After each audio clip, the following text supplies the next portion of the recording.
Donc je chercherai dans un premier temps à allier cette interrogation sur le cosmopolitisme à mon itinéraire intellectuel, sans indécence, du moins je l'espère, mais afin de donner à cet exposé un aspect engagé, un peu éloigné des standards habituels de la communication scientifique. Et vous voudrez bien, je l'espère, me le pardonner. Donc, première partie, c'est l'exposé en 5 parties. Première partie que vous voyez affichée ici, nécessité, exigence du cosmopolitisme. Ma réflexion est marquée par la coexistence d'une attitude d'indignation, indignation devant le racisme, et notamment, et d'une exigence théorique. Donc je parle d'abord de cette indignation devant le sort réservé à certaines catégories d'hommes, infériorisés, stigmatisés, ségrégés, voués à l'extermination. On trouve dans le mot de Mauss, lorsqu'il a fondé l'Institut d'ethnologie, tout doit être fait pour démontrer l'égalité de la qualité humaine, une très bonne traduction de mon effort pour modestement contribuer à entrevoir ce que pourrait être une communauté juste et libre. Si aujourd'hui je vois dans le cosmopolitisme philosophique le courant intellectuel qui réunit le mieux ces exigences d'égalité, de justice et de liberté, je n'ai guère cessé de chercher les pensées de nature à les incarner. Je dis attitude d'indignation pour souligner qu'il s'agit en quelque sorte d'une expérience charnelle. On croit appartenir à l'humanité et l'on se découvre, sans vraiment y prendre garde, membre d'une minorité stigmatisée.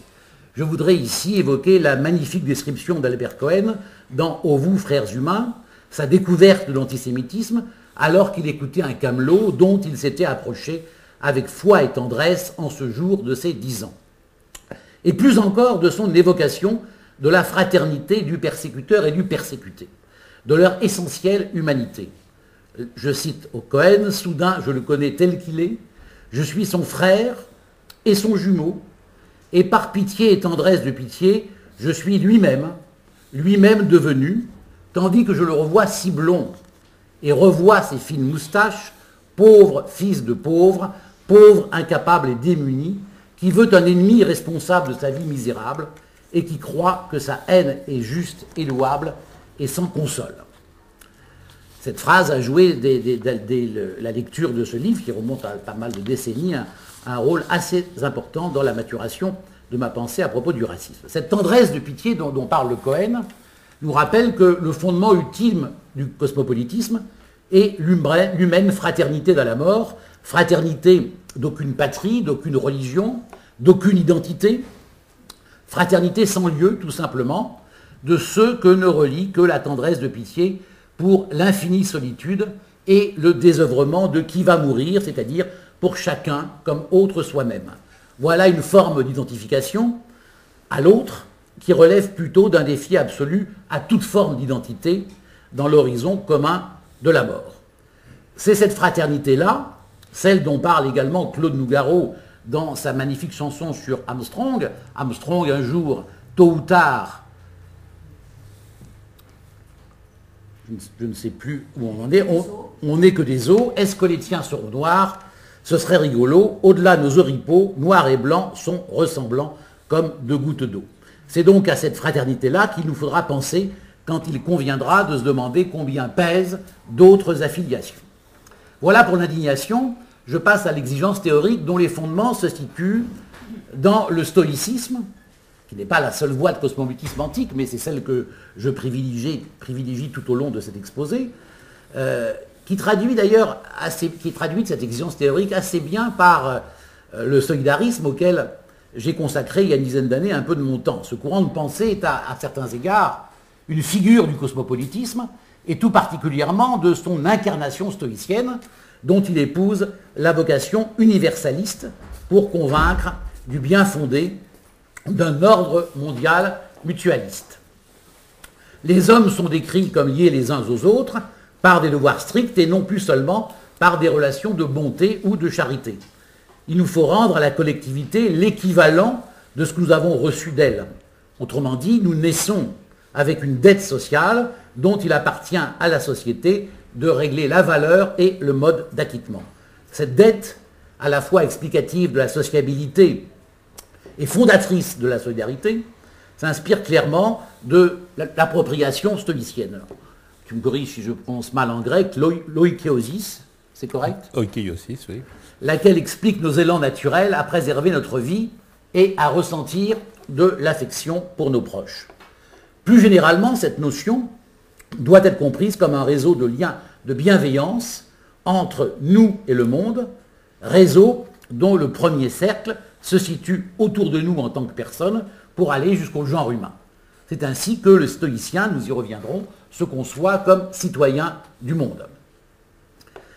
Les solidaristes ont une pensée qui est essentiellement du début du XXe siècle, ont certes limité par souci de réalisme et non par conviction l'exercice de la solidarité à la nation. Mais les temps ont changé et l'on ne peut ignorer, du moins je ne peux ignorer, l'impératif moral et politique de la solidarité internationale. Quelle raison pourrait s'opposer à ce que la justice s'étende à l'humanité tout entière, les hasards du lieu de naissance n'étant évidemment pas une variable pertinente? Or, il existe des inégalités si injustes que nous ne pourrions les imaginer si nous ne les rencontrions pas. Je ne vais pas donner de chiffres, mais tout le monde les a en tête sans doute. Elles relèvent de l'indécence, définie comme humiliation ou subalternisation, de l'autre. Face à elle, le devoir d'assistance qui a été théorisé par Rawls ne suffit pas. Nous savons bien que les conflits à propos de la distribution des biens transcendent les frontières.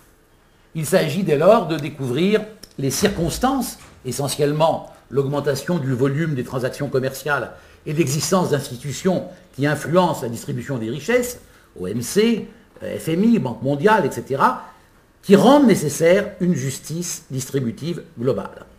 Si l'on admet que les institutions déterminent largement nos chances de réussite, ne serait-ce que parce que les inégalités produisent des structures de pouvoir dont l'influence sur le cours de nos vies est peu discutable, il relève notre responsabilité de lutter contre les avantages moralement arbitraires, c'est-à-dire qui relèvent des circonstances et non des choix. D'où la proposition suivante: l'extrême pauvreté, pour être combattue, exige une théorie de la justice globale, autrement dit, une perspective cosmopolitique. Dès lors, il faut donner aux individus les moyens de s'autodéterminer, de former et de réviser leurs fins. L'autonomie éthique doit être promue, ce qui implique d'assurer les conditions matérielles de son exercice, c'est-à-dire de mettre en place certaines mesures de justice distributive, sur lesquelles, évidemment, je ne vais pas m'attarder, déjà que je pense que mon exposé, du moins Francis pense que mon exposé est un peu long, donc je ne vais pas m'attarder sur ces mesures-là, mais évidemment, c'est un point que l'on pourrait aborder plus tard. Je voudrais donc justifier les raisons d'adopter une théorie de la justice globale, et ces raisons, je les trouve dans le libéralisme politique, en tout cas la version que je défends, laquelle se distingue fortement, je l'ai déjà sous-entendu, de celle promue par Rawls, disons, à partir de 1985. Pour dire les choses sommairement, je défends un libéralisme substantiel. Je vais essayer rapidement d'en définir les contours. La question centrale est la suivante. La neutralité, qui est en principe défendue par les libéraux, exige-t-elle de l'État qu'il reste aveugle par rapport à tout jugement de valeur, ou bien seulement par rapport à certains d'entre eux? En deux mots, comment l'État libéral et démocratique pourrait-il se priver de faire appel à des valeurs du bien intrinsèques, comme par exemple l'égalité démocratique, le respect mutuel ou la réciprocité? L'affirmation par l'État d'une certaine conception du bien, qui ne serait pas liée à une tradition culturelle, mais qui émergerait du débat public, peut donc être considérée comme légitime. La recherche collective de la vie bonne pourrait même, selon certains auteurs, et je suis d'accord avec eux, favoriser la cohésion sociale et par conséquent accroître la solidarité interpersonnelle. Je considère que si le savoir, l'accomplissement et l'amitié sont des biens, c'est parce qu'ils réalisent, j'y reviendrai longuement, des aspects de la nature humaine. Je reviendrai à cette question, je disais, de l'humaine nature, à laquelle j'ai la faiblesse d'accorder une grande importance, à rebours de beaucoup de philosophes politiques contemporains. Je crois en effet difficile de fonder une défense de l'autonomie, de la démocratie, de la dignité, sans référence à une interprétation de la nature humaine. On peut formuler la question de la façon suivante. Pouvons-nous affirmer des droits en dehors du contexte de l'affirmation de la valeur de certaines capacités? En d'autres termes, est-il possible d'attribuer des droits à l'homme sans souhaiter que les capacités spécifiquement humaines qui permettent d'en user soient encouragées? Une conception donc libérale du bien doit être articulée à une doctrine de la justice sociale. Cette dernière ne peut, sans se renier, se limiter à la nation. Autrement dit, proposition numéro 2, un libéral substantiel ne peut se passer d'une théorie de la justice cosmopolitique. Théorie de la justice cosmopolitique qui conduit à repenser le concept de citoyenneté. Je ne me préoccuperai pas ici de définir, dans cette deuxième partie, un cadre adéquat à une démocratie cosmopolitique. Ce qui permettra d'ailleurs à mes contradicteurs, aujourd'hui ou plus tard, de me reprocher mon irénisme. Je fonde la notion de citoyenneté universelle sur l'autonomie de plus en plus grande à l'égard des États, autonomie qui permet un engagement au-delà des cadres nationaux.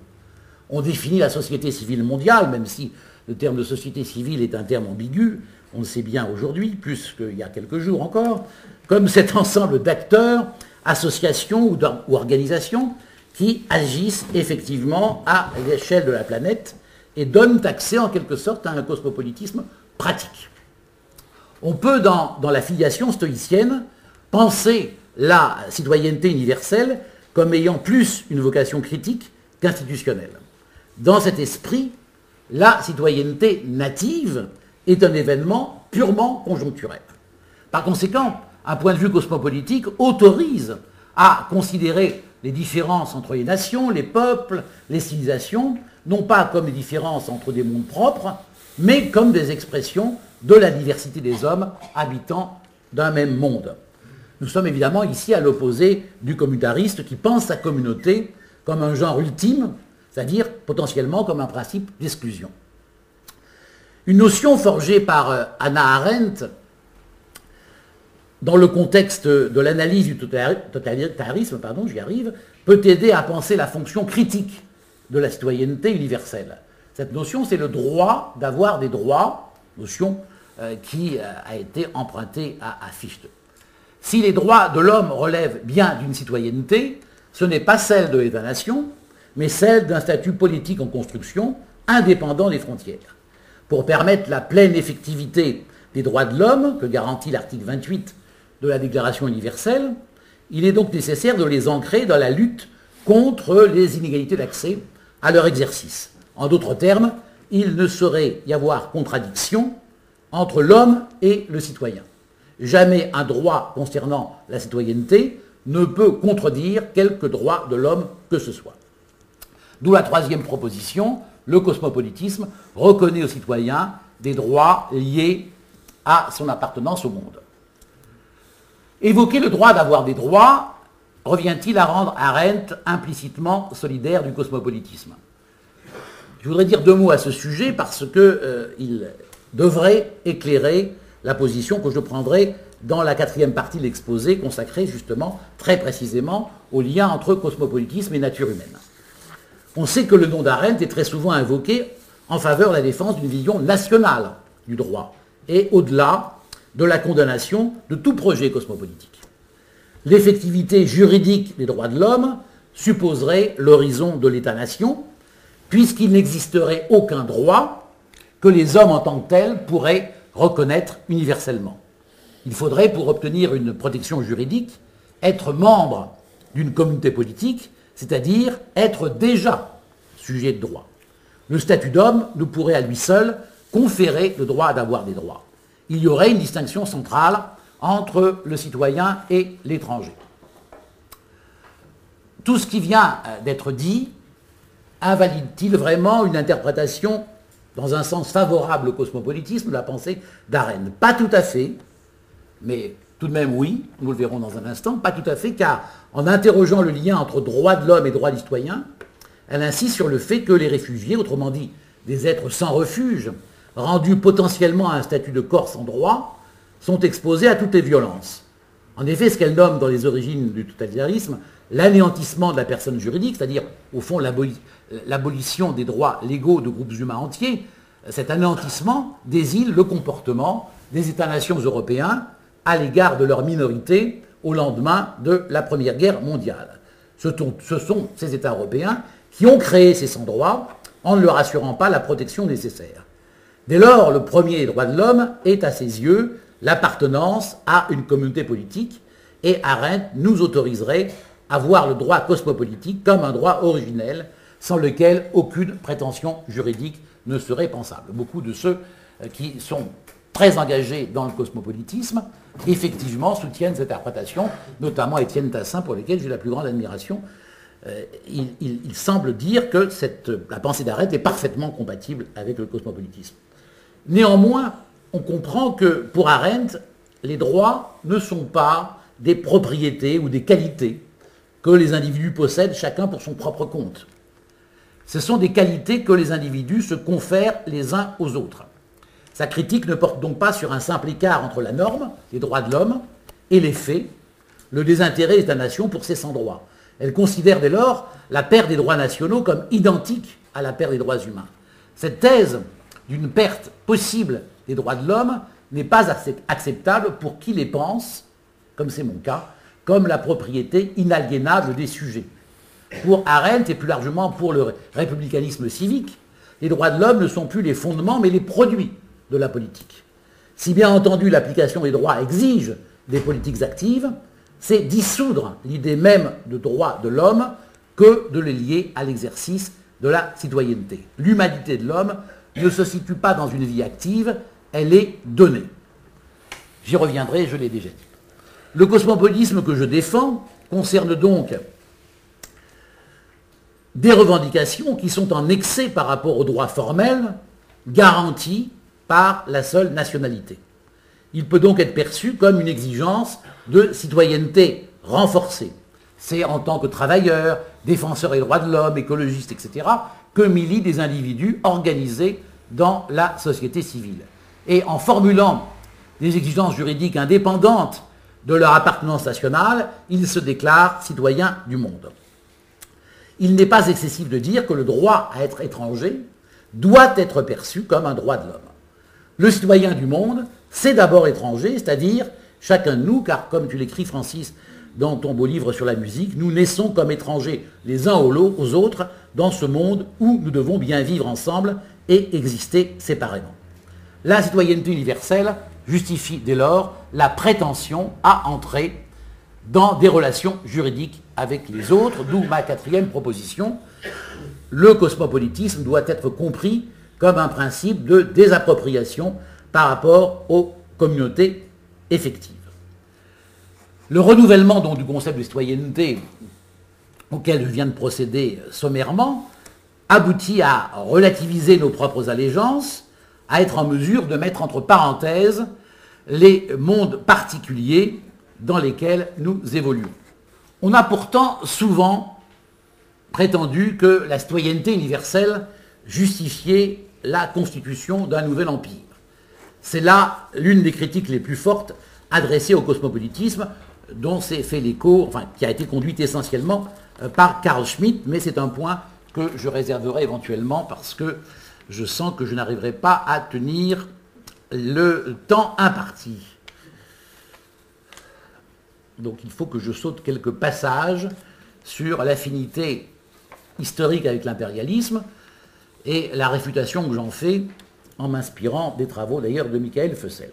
Le droit constitutionnel public doit, en raison de la nécessité de la rencontre entre les hommes, franchir les frontières, ce qui revient à poser l'égalité de tous devant le sol, ce dernier n'appartenant pas de manière nécessaire à tel ou tel habitant ou telle nation. J'affirme ici, par conséquent, que le droit, ou la possession commune de la terre, fonde le droit à ne pas être traité en ennemi dans le pays que nous traversons. D'où la question des frontières, qui est une question effectivement difficile. Je pose d'abord l'idée que, je crois, est assez facile à admettre, que les frontières sont contingentes, ce qui revient à dire qu'il y a un vide normatif qui préside à leur fondement. Elles reçoivent une légitimation, mais cette légitimation est rétroactive dans la mesure où les pratiques démocratiques constituent progressivement une communauté politique à laquelle on accorde généralement une valeur morale, même d'ailleurs lorsqu'elle est le résultat d'une histoire considérée comme injuste. De cette communauté-là, est-il acceptable d'exclure les non-citoyens, migrants ou demandeurs d'asile, lesquels sont évidemment affectés par les choix et les actions des citoyens? On est en droit de considérer que constituer un démo sur la base d'un territoire partagé, d'une histoire ou d'une nationalité commune, est moins satisfaisant que de l'envisager sur celle d'intérêts entremêlés. En d'autres termes, les personnes affectées par une décision donnée doivent pouvoir participer à la délibération collective. Si la frontière est considérée pour ce qu'elle est vraiment, à savoir une limite géographique et politique, un trait qui distingue un ici et un là, elle perd évidemment toute valeur morale. Est-elle pour autant nécessairement niée par le cosmopolitisme? La réponse est évidemment négative.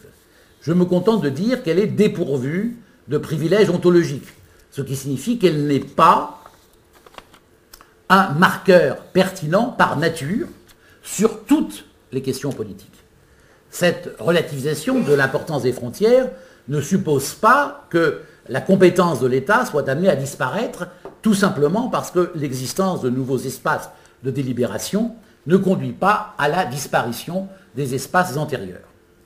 Cette approche cosmopolitique de la frontière permet de souligner la territorialité de la citoyenneté mondiale. Elle n'est pas, contrairement à ce que l'on entend souvent, ce que ces critiques en tout cas disent, une construction hors sol ou une pure abstraction coupée du réel, mais une citoyenneté dans le monde, c'est-à-dire qui prend acte du monde tel qu'il est. Décrire le monde tel qu'il est, c'est également procéder à une critique radicale de nos supposées appartenances, d'où la troisième partie que j'ai intitulée « Fragiles identités ». Pourquoi le besoin d'appartenance collective conduit-il trop souvent à la peur de l'autre et à sa négation? Pourquoi la revendication d'une identité collective tend-elle à se confondre avec la promotion de celle-ci, ou plus exactement d'un élément de celle-ci, au détriment de tous les autres? Contrairement, donc, comment ne pas être frappé, enfin contrairement à ce que disent ceux qui prônent la force de cette identité, comment ne pas être frappé par la variabilité temporelle de la hiérarchie des éléments identitaires? Le contexte historique est évidemment central dans l'explication de cette variabilité. Si l'on est menacé dans sa foi, c'est l'appartenance religieuse qui sera privilégiée et qui subsumera toute autre appartenance. Si on lit dans sa langue, ce sera la spécificité culturelle. Si l'indépendance nationale est contestée, l'identité nationale deviendra la seule réalité. D'ailleurs, utile de souligner que ce n'est pas nécessairement une appartenance majeure, la langue, la peau, la religion, la nation, la classe, qui est privilégiée. Si par exemple un homme est persécuté pour ses préférences sexuelles, ces dernières peuvent devenir l'élément exclusif d'autodésignation, quitte à ce que d'autres éléments prennent le relais une fois la persécution passée. S'il est acceptable, évidemment, de se sentir appartenir à une nation, à une religion ou à toute autre entité collective, il faut être capable d'imaginer dans le temps et dans l'espace d'autres appartenances. Cette variation permise par l'intelligence permet d'échapper aux passions haineuses et destructrices, de se déprendre de soi pour déprendre de soi, pour reprendre une expression, emprunter une expression à Michel Foucault. Une personne n'existe en tant que telle que si elle peut se concevoir elle-même comme distincte de toutes les marques d'identité passives ou reçues, même si, au cas où ces marques seraient celles d'hommes opprimés ou persécutés, elle les déclare siennes par esprit de solidarité. D'où la proposition 5 qui s'est affichée un peu tôt. Pour trouver l'universel en soi, il est nécessaire de se désencombrer de soi. Accéder à la majorité, comme l'écrit Kant pour définir l'esprit des Lumières, alors que rivé à son moi comme horizon indépassable, il demeure dans l'état de minorité, l'homme demeure dans l'état de minorité, c'est donc être devenu capable de distinguer les attributs que que je reçois de mes origines et ceux dont je suis la cause. L'identité est ainsi à nombreux égards, j'emprunte ce titre à un livre très stimulant d'un des invités de Francis, Ali Ben Maklouf, à nombreux égards une fable philosophique. Ce sont les conventions linguistiques qui nous incitent à voir une permanence derrière toute identité. Nous prenons ainsi des entités éthérées pour des réalités tangibles. Si j'évoque la question de l'identité, notamment individuelle, c'est parce qu'elle est liée au moins implicitement à celle de l'identité culturelle. En effet, pour un grand nombre d'entre nous, le fait d'appartenir à un groupe donné revêt une forte signification pour notre identité personnelle propre. Mais que se passe-t-il lorsqu'on se trouve appartenir à des groupes culturels qui, en raison des aléas de l'histoire, se découvrent profondément opposés? Que l'on songe aux enfants nés de parents immigrés ou à ceux qui deviennent membres de communautés totalement différentes de celles dans lesquelles ils ont grandi. De ceux qui se croyaient membres d'une nation et qui se découvrent dans le regard de l'oppresseur, avant tout, Tutsis, Bosniaques, Juifs. Que deviennent alors les éléments prétendument essentiels de leur identité collective? La fragilité constitutive du concept d'identité rend caduque toute volonté de parler d'identité culturelle substantielle. En effet, les contextes sont tellement variables que la reconnaissance de traits culturels continus est plus qu'incertaine. La variation des contextes détruit l'idée d'une essence close. Faut-il pour autant renoncer à nos fidélités singulières? Comment, d'un point de vue cosmopolitique, peut-on se représenter notre appartenance nationale, par exemple? Cela dépend évidemment de la conception que l'on défend de celle-ci.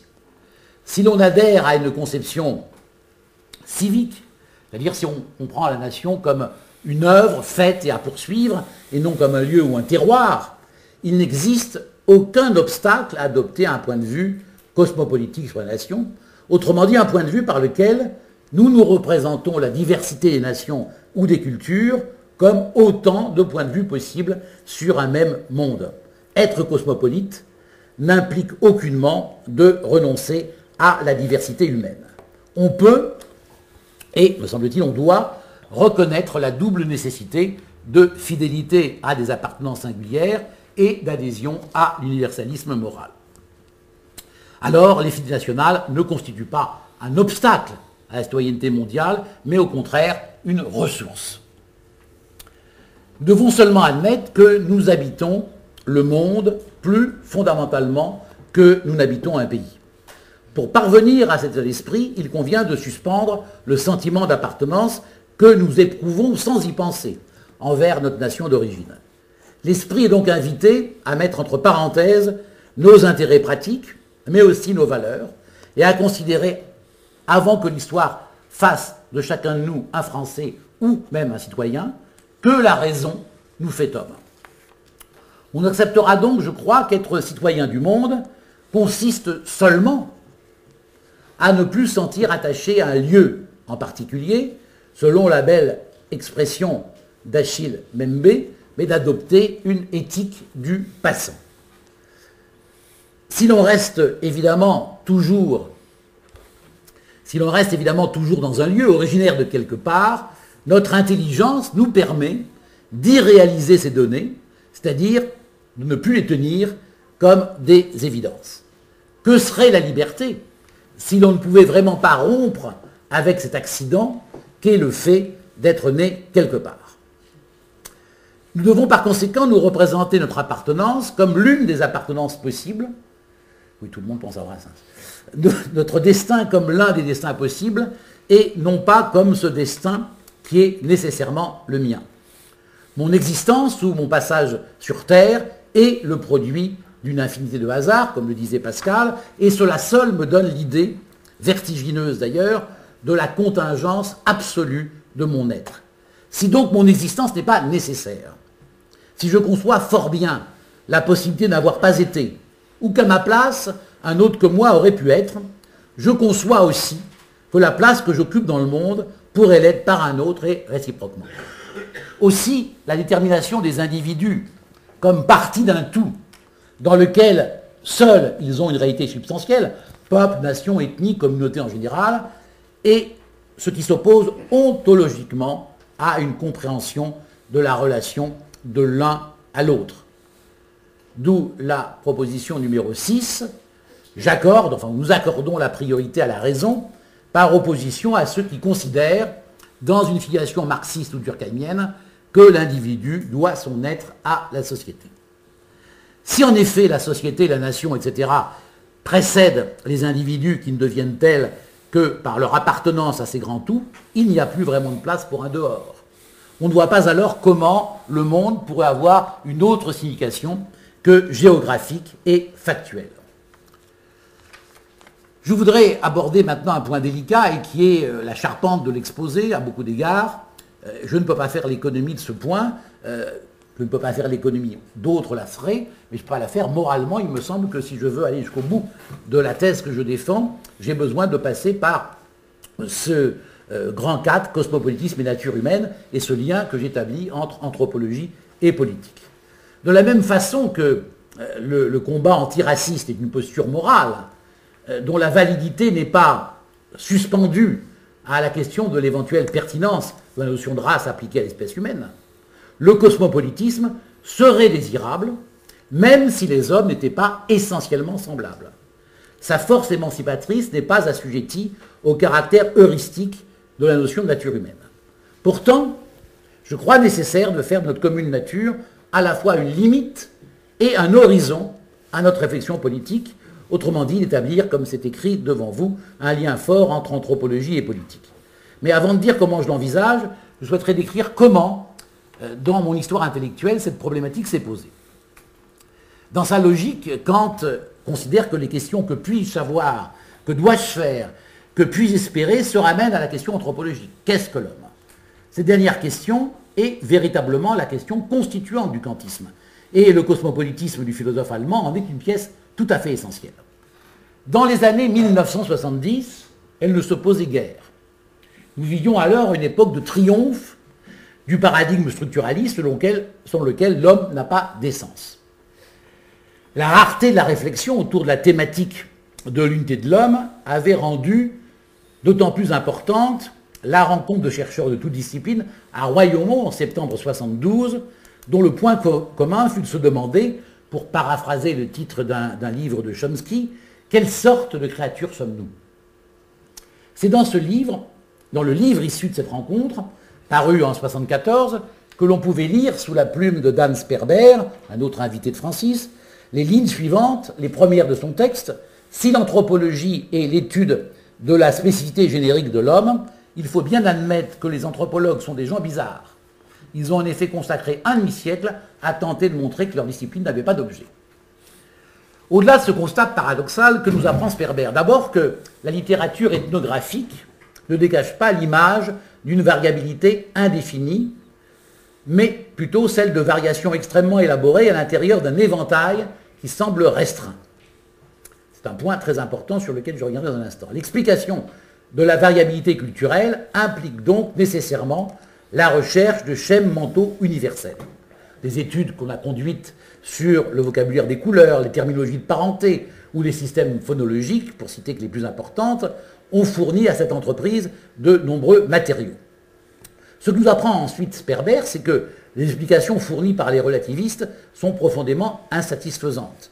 Les relativistes n'ont pas compris que les variantes accumulées par l'ethnographie n'étaient que le matériau de l'anthropologie, que l'objet en était la variabilité, et que le caractère systématique de cette dernière renvoyait pour une part au moins aux potentialités et aux contraintes de l'esprit humain tel qu'il est phylogénétiquement déterminé. Sperber dénonce plusieurs confusions, je ne vais pas toutes les énoncer, mais une me paraît dangereusement perdurée. Elle consiste à croire que la part de l'inné et la part de l'acquis varient nécessairement en proportion inverse, alors qu'il est plus raisonnable de penser qu'elle varie proportionnellement et que par conséquent, la richesse extraordinaire de l'acquis humain suppose non pas une indigence, mais au contraire une richesse comparable de la nature humaine. Proposition 7, si l'homme a une nature, tous les hommes sont essentiellement semblables. On a pourtant, donc cette proposition, si vous l'acceptez, fournit un socle solide pour un certain nombre de convictions antiracistes, cosmopolites, universalistes en général. On a pourtant tendance à penser que l'idée de nature, appliquée à l'homme, constituait ou constituerait une profonde négation de sa liberté. Il est vrai que la délimitation d'une nature humaine a parfois servi à déterminer les individus et les groupes qui en seraient exclus. Une telle délimitation entretiendrait, dit-on, des affinités électives avec l'idéologie conservatrice, réactionnaire ou raciste. Mais cette relation relève-t-elle de la nécessité? C'est extrêmement douteux. La thèse inverse, celle de la malléabilité sociale absolue de l'homme, a également servi à justifier d'horribles crimes. Si les gens, je cite Chomsky, si les gens sont effectivement plastiques et malléables, sans une nature psychologique propre, pourquoi ne les contrôlerait-on pas et ne les soumettrait-on pas à ceux qui se targuent d'une autorité, d'un savoir spécialisé et d'une intuition irremplaçable qui serait donc nécessaire à ceux qui en manquent? Plus généralement, admettre l'existence de la nature humaine n'a aucune des implications politiques généralement redoutées. Le modèle que je voudrais développer rapidement, c'est le modèle de la création libre à l'intérieur d'un système de règles, modèle que l'on doit à Descartes et plus tard à Wilhelm von Humboldt, qui veut dire qu'en tant qu'être humain doté d'une organisation biologique donnée, nous sommes dépendants d'un certain nombre de structures intellectuelles possibles. Et je pense, avec Chomsky toujours, que cette limitation initiale est à la source de la créativité scientifique. Sans ces restrictions, nous n'aurions pas l'acte créatif conduisant d'une connaissance infime, d'une expérience infime, à ce déploiement de connaissances hautement articulées et compliquées. Parce que si tout était possible, rien ne serait possible. Je me souviens que lorsque j'essayais d'expliquer le rôle de la loi, je prenais l'exemple qui m'a été inspiré par quelqu'un d'autre, hélas, qui me paraît excellent. Quand on prend les mouvements du bras, il est évident que les os, les lois, limitent le mouvement du bras. On ne peut pas faire n'importe quoi avec le bras. Mais si nous n'avions pas d'os, nous n'avions pas de loi, que pourrions-nous faire avec notre bras? Que pourrions-nous faire avec notre liberté? Donc cette limitation est à la source de la création scientifique, la créativité scientifique, parce que la création scientifique est dépendante à la fois des propriétés intrinsèques de l'esprit et des conditions sociales et intellectuelles. Une société décente, je reviens au début de l'exposé, devrait donc développer institutionnellement les possibilités de réalisation de ce besoin typiquement humain de recherche créatrice. Du lien donc que je pose entre anthropologie et politique découle le rejet de toute forme de coercition, de contrôle autocratique d'un domaine de l'existence. On le voit dans cette perspective, le concept de nature humaine donne toute sa portée à la liberté et à la créativité, contrairement à ce que l'on écrit trop souvent. Affirmer l'existence d'une nature humaine, donc ce n'est pas appauvrir l'homme, ce n'est pas réduire les individus à une épure desséchée, ennuyeuse, c'est plutôt se donner les moyens de déterminer ce que nous sommes. Mettre en évidence l'unité psychologique de notre espèce, au-delà des différences superficielles de l'aspect physique de la culture locale, participe également du bonheur de comprendre et sans doute aussi une exigence morale, car, comme l'écrit Tchekhov, l'homme devient meilleur quand on lui montre ce qu'il est. Cet homme meilleur, débarrassé donc de ses illusions identitaires, comment doit-il politiquement se comporter vis-à-vis de l'étranger? Et je prône donc dans cette 5e partie un cosmopolitisme de l'accueil, ce qui n'a strictement rien d'original. Si l'engagement éthique envers le monde est requis, il n'est évidemment pas suffisant.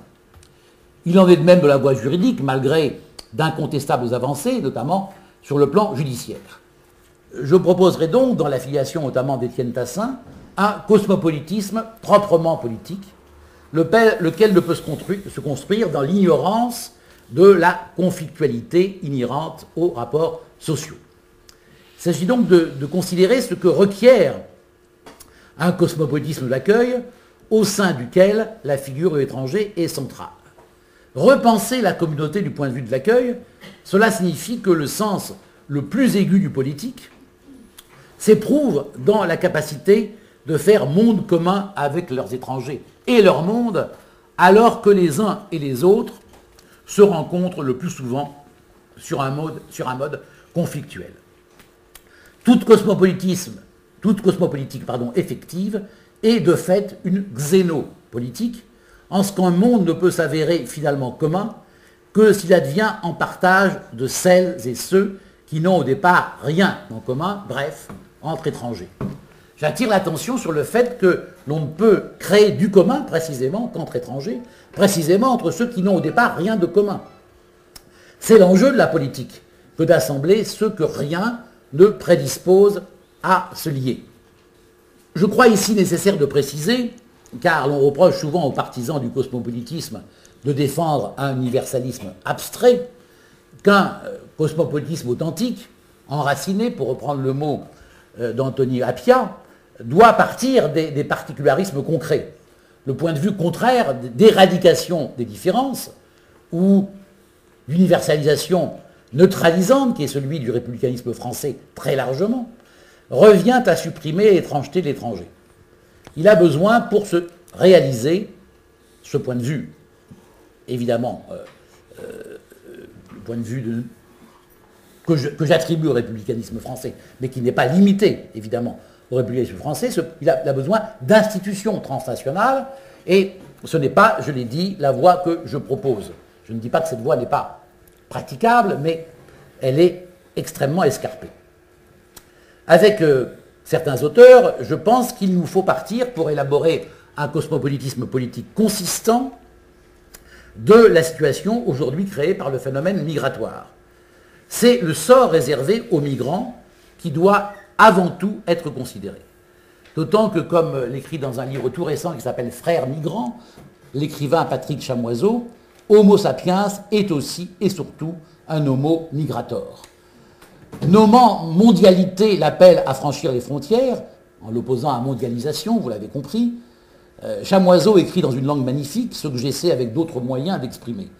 Je vais donc le citer, ça sera beaucoup mieux. Par ces alchimies silencieuses, la mondialité diffuse en nous la présence d'un invisible plus large que notre lieu, d'une partie de nous plus large que nous-mêmes, citoyens de cette mondialité, qu'ignorent toujours les géographies capitalistes. Les voici inclassables, pardon pour cette liaison vraiment malheureuse, les voici inclassables, à la fois clandestins, bannis, expulsés, expurgés, exilés, désolés voyageurs, tapageurs réfugiés, expatriés, rapatriés, mondialisés et démondialisés, dessalés ou noyés, demandeurs d'asile, demandeurs de tout ce qui peut manquer aux vertus de ce monde, demandeurs d'une autre cartographie de nos humanités. C'est donc bien dans les camps de migrants que se présente la tâche de faire monde entre étrangers. Ces mondes communs dont parle Tassin surmontent les obstacles et les murs dressés par l'identité nationale, les langues, les mœurs, les églises, les pouvoirs gouvernementaux chargés d'assurer le partage autorisé des privilèges et la jouissance des biens captifs. Ces étrangers rejetés que sont les migrants imposent une politique de l'accueil et une philosophie de l'hospitalité. L'accueil, proposition 8, ça n'est pas l'intégration, même si ce point peut être discuté, il le sera sans doute, laquelle implique d'absorber l'étrangeté. L'accueil ne peut se réaliser que si l'on a déjà cessé d'être chez nous et entre nous. Cet idéal moral est-il politiquement possible? Il suppose, face à la situation concrète induite par la crise migratoire, d'accepter l'état d'esprit décrit par Jacques Derrida dans son ouvrage de 1997 qui s'intitule précisément de l'hospitalité. Pour le philosophe, l'hospitalité n'est pas le produit d'un raisonnement. On ne la démontre pas, on la déclare. Elle est invention d'un nouveau langage qui peut s'inscrire dans des traditions ou des fidélités, mais qui les déborde, comme il déborde la pensée purement politique ou la langue courante. L'hospitalité ne peut être réduite à une vertu privée. Elle est au contraire une pratique politique qui institue des règles, des frontières et des dispositifs d'intégration ou d'exclusion. Dans de telles conditions, donner l'hospitalité, c'est dépasser la tension entre hostis, l'ennemi, le différent, et hospes, celui qui reçoit. Car donner l'hospitalité, c'est se reconnaître soi-même comme un étranger. Et c'est ainsi que l'hospes peut reconnaître l'autre parce qu'il est l'autre de soi-même. Ce qui revient à dire que l'hospes a besoin de l'hostis pour se constituer, pour devenir authentiquement soi-même.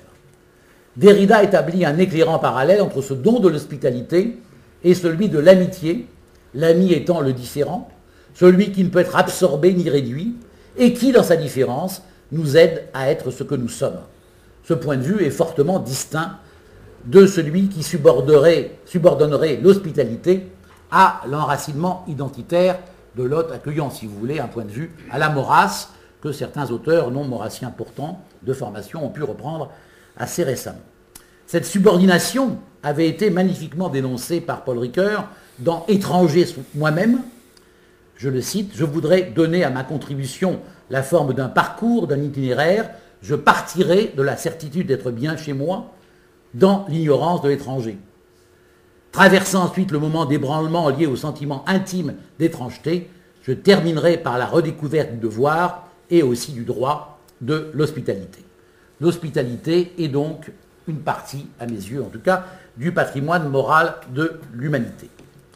La politique serait ainsi le lieu, ou le politique d'ailleurs, de la lutte pour la reconnaissance des sans-parts. Le mot sans-parts est un mot qui s'inspire probablement, lorsqu'il a été évoqué par Jacques Rancière, des sans-pouvoirs de Merleau-Ponty. Pouvoir des sans-pouvoirs, disait Merleau-Ponty. La mésentente réside dans le fait que l'on ne peut à la fois demander une part et être en même temps entendu de l'intérieur du partage qui nous refuse toute part. On pourrait conclure de cette extrême tension que le cosmopolitisme demande trop et qu'il reste résolument englué dans l'utopie. Mais on peut le comprendre autrement. Comment la politique de l'émancipation, à l'époque de l'ordre mondial, comme quelque chose qui ne peut donc être fixé en dehors de la résistance et de la lutte interminable pour la reconnaissance que mènent les sans-parts pour se faire voir, pour faire voir qu'ils n'ont pas leur part dans l'ordre institué de la police mondiale par des moyens extra-institutionnels et le plus souvent illégaux. Voilà comment on pourrait comprendre le cosmopolitisme comme la politique de l'émancipation à l'époque de l'ordre mondial. Cette approche implique que les principes d'une culture politique post-nationale, vides a priori, ne peuvent dès lors devenir communs que par une déstabilisation du narcissisme national. Dans ces conditions, l'Europe pourrait fournir la double occasion de penser le politique au-delà de la problématique capricieuse et fortement vide de l'identité, et finalement vide de l'identité, et d'inventer un modèle inédit et post-impérial de la politique. Il s'agirait donc de désutopiser le cosmopolitisme. Cette perspective, telle que je la conçoit, est résolument internationaliste, car elle ne s'inscrit pas exclusivement dans l'affiliation kantienne du cosmopolitisme comme idéal régulateur. J'y adjoins en effet la nécessité d'une lutte contre les systèmes de pouvoir et de domination, lutte qui, nous l'avons vu, remet en question la légitimité des frontières et se pense comme résistance au nationalisme et au racisme. Mon cosmopolitisme, j'hésite à dire mon, mais il y a des guillemets dans mon texte, est conçu en termes généraux d'intérêt propre à l'humanité. Il défend l'idée que notre allégeance morale fondamentale, primitive en quelque sorte, est celle qui prend sa source dans le lien qui nous lie à l'humanité, tout en reconnaissant qu'un intérêt caractéristique, universel de cette humanité est de former des sociétés et d'y vivre. La démocratie à venir doit se fonder sur ce que Achille Mbembe nomme l'en commun, lequel présuppose un rapport de coappartenance et de partage. La théorie de la justice est aujourd'hui douloureusement confrontée à la question des migrations. La communauté imaginée doit désormais être redessinée de manière à inclure ceux qui sont victimes de l'arbitraire de la naissance. D'où ma conclusion, le cosmopolitisme doit être compris comme résistance à la barbarie identitaire. Je vous remercie.